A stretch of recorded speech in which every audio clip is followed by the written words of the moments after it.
নমস্কার। পূর্ব রেলওয়ে মহিলা যাত্রীদের জন্য আমাদের মহিলা আরপিএফ টিম সদা জাগ্রত।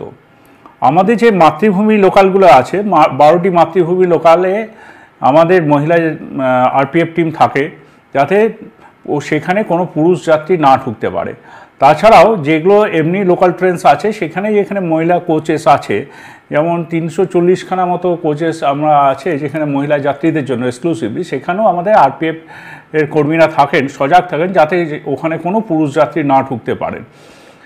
যদি কোনো পুরুষ যাত্রী ইচ্ছাকৃত বা অনিচ্ছাকৃত বা কোনো কারণে ঢুকে গেছেন, সেক্ষেত্রে কিন্তু রেল খুব কড়া ব্যবস্থা নেয় এবং নিচ্ছেও। ইদানিংকালে অগস্ট মাসে সেকশন 162-তে আমরা মোট 1780 জনকে যাত্রীকে ধরেছি, যারা এবং তাদের এগেনস্টে লিগ্যাল অ্যাকশন নিয়েছি, যারা মহিলা কোচে ট্রাভেল করার চেষ্টা করেছেন। এটাকে আমরা পূর্ব রেলে কোনো মতেই অ্যালাউ করব না। এছাড়া আমাদের মেরি সাহেলি বলে একটি আরপিএফের মহিলা টিম আছে, যেখানে মহিলা যাত্রী রিজার্ভেশন করে যাচ্ছেন। সেখানে তাদের সঙ্গে কথা বলার জন্য এবং বিভিন্ন স্টেশনে তাদেরকে যাতে কোনো রকম কোনো অসুবিধা না হয়, তাদের সুরক্ষা দেখার জন্য আমাদের এই মহিলা আরপিএফ টিম সদা জাগ্রত।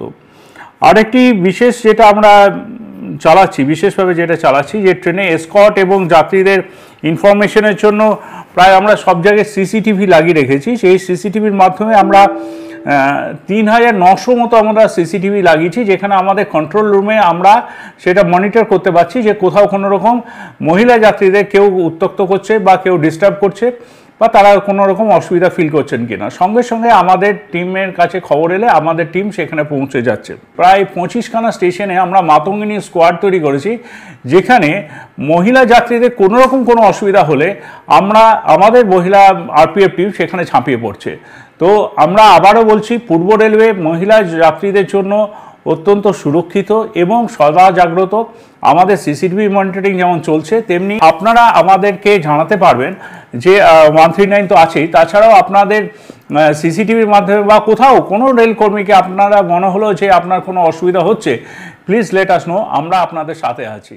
ধন্যবাদ।